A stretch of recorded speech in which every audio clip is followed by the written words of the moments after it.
Selamat datang channel Trading for Better Life. Selain video ini, kami juga mengupload dari video pada jam 8 malam nanti akan menganalisa satu emiten yang akan membagikan dividen sebesar 397 per lembar saham. Dan di video ini saya coba analisa satu emiten yang sudah resmi mengakuisisi Bank Commonwealth dan laba bersih kuartal satunya masih naik 13%. Bagaimana potensi saham di kedepannya? Yuk kita coba pelajari analisanya di video ini. Semoga analisa diberikan ini bisa bermanfaat dan membantu teman-teman dalam mengambil keputusan. Untuk teman-teman belum subscribe channel ini, bisa tekan tombol subscribe agar tidak ketinggalan informasi dan analisa saham terbaru akan diupload setiap harinya. Saham pertama kasih analisa hari ini adalah saham NISP. Saham NISP pada perdagangan hari Rabu kemarin masih lanjut turun hampir 2% ke harga 1.230.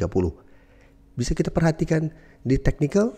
Secara technical, NISP saat ini memang sudah tidak uptrend. Sudah mulai patah tren setelah terkonfirmasi gagal naik di atas garis EMA 50. Jadi sebelumnya sempat rebound dari garis EMA 50, tapi mencoba untuk melewati 1350, NISP gagal dan setelah itu mulai break garis EMA 50. Dan setelah turun bawah garis EMA 50, NISP memang sempat rebound dari support 1250, tapi pada saat mencoba naik kembali dari garis EMA 50, NISP sudah gagal dan kembali melemah dan saat ini mengetas garis EMA 150. Jadi secara pergerakan memang sudah harus hati-hati, sudah mulai ada tanda-tanda untuk reversal trend. Dan jika kita perhatikan di broker summary, penurunan hampir 2% ini memang tidak ada distribusi. Walaupun memang tidak ada akumulasi juga. Dan di pergerakan asing, jika kita perhatikan ini juga masih ada distribusi. Jadi secara broker summary ini tidak begitu oke, walaupun tidak ada distribusi. Tapi saatnya ada satu sentimen, yaitu NISP resmi kuasai Bank Commonwealth. Setelah itu, laba bersih di kuartal 1 tahun 2024 masih mencatat laba tumbuh 2 digit, yaitu sekitar 13%. Jadi untuk teman-teman pingin coba entry sama NISP karena ada sentimen ini, apabila mau entry menurut saya wait and see dulu. Karena secara tren ingat ini masih belum aman, ini juga belum terkonfirmasi rebound dari garis EMA 140, jadi sebaiknya wait and see. Dan ingat walaupun bisa bertanda rebound dari support EMA 150, di atasnya ini saat ini memang belum terkonfirmasi berubah menjadi resisten. Tapi ingat apabila terpantau mencoba untuk naik dari 1250 ternyata NISP juga masih kesulitan, hati-hati malah ada potensi kembali melemah. Sama seperti di sini, berhasil bertanda rebound dari support EMA 50 ternyata tertahan di resisten di atasnya. Dan tertahan malah lanjut turun di bawah garis EMA 50. Jadi NISP walaupun ada sentimen akan melakukan akuisisi, ingat secara broker summary belum terlihat ada akumulasi. Jadi walaupun ada potensi untuk rebound, teman-teman ingin coba entry untuk trading jangka pendek, pertimbangkan hanya untuk swing trade atau memanfaatkan technical rebound setelah penurunan yang lumayan dalam dari sebelumnya. Karena ingat beberapa kali juga bisa kita lihat selalu ada technical rebound, tapi setiap kali rebound dan mengetes resisten kuatnya, yang satu ada sekitar garis EMA 50, dan sekarang resisten kuat menurut saya ada sekitar 1300 dan garis EMA 50. Jadi apabila terpantau berhasil rebound pun, NISP tetap kesulitan untuk break resisten 1300 dan garis EMA 50, pertimbangkan untuk take profit. Karena hati-hati apabila gagal break, takutnya malah ada potensi kembali turun menembus garis EMA 150 dan mulai bergerak downtrend. Selanjutnya, saham Xiaomi Niaga sama seperti NISP saat ini juga mencoba untuk turun bawah garis EMA 150. Saham Xiaomi Niaga sampai saat ini dalam 2 minggu terakhir ini memang terpantau bertahan di garis EMA 150 dan 1800. Tapi hari Rabu kemarin juga turun hampir 2% ke 1790 sehingga saat ini mencoba untuk menembus garis EMA 150 dan 1800. Jadi Bank Xiaomi Niaga juga harus hati-hati apabila tembus, secara pergerakan juga akan mulai bergerak downtrend. Padahal sebelumnya memang bisa kita lihat ini bergerak sangat uptrend. Dan jika kita perhatikan broker summary,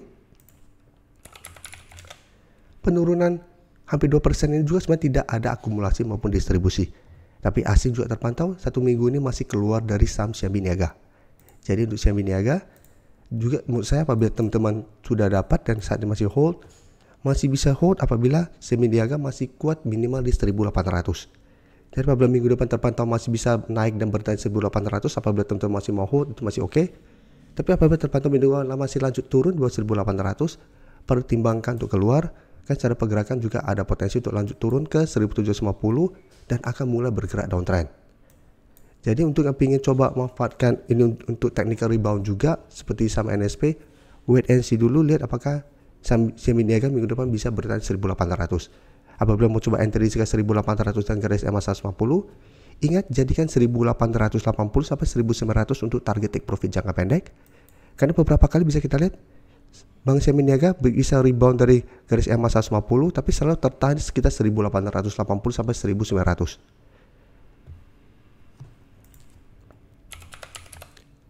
Selanjutnya saya coba analisa saham BJTM yang jika kita perhatikan cara pergerakan saat ini masih bergerak sangat downtrend setelah terkena dividend trap.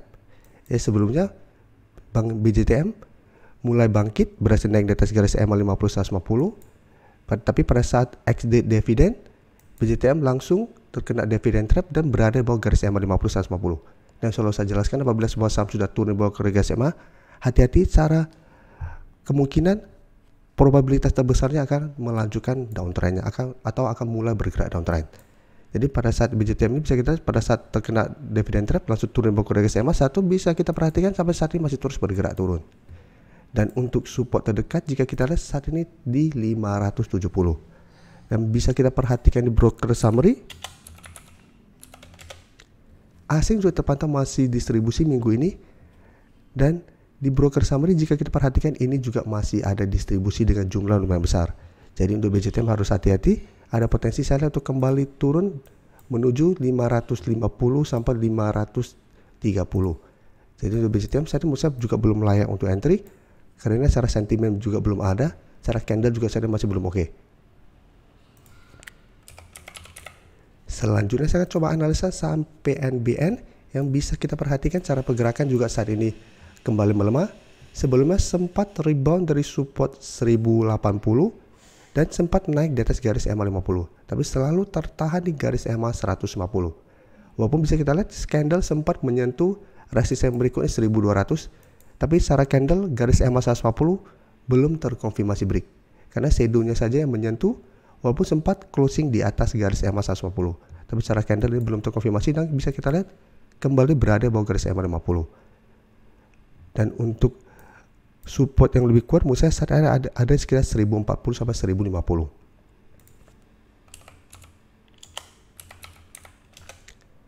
Dan PNBN juga bisa kita lihat pada penurunan hari Rabu kemarin ini juga masih ada distribusi, asing juga terpantau masih terus distribusi.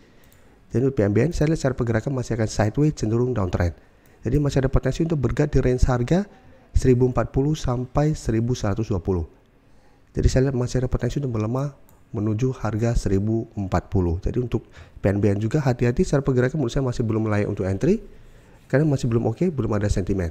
Apabila mau coba spekulatif buy, bisa coba tunggu di sekitar 1040 atau tunggu PNBN berhasil rebound dari 1080 ikutan entry, tapi selalu jadikan target di 1120 sampai garis EMA 150 yang saat ini sekitar 1150 untuk target take profit atau target swingnya. Terima kasih telah menonton video ini. Like dan share video ini bila bermanfaat bagi teman-teman, dan support channel ini dengan cara tekan tombol subscribe agar channel ini bisa makin berkembang dan bisa membantu lebih banyak orang lagi. Terima kasih.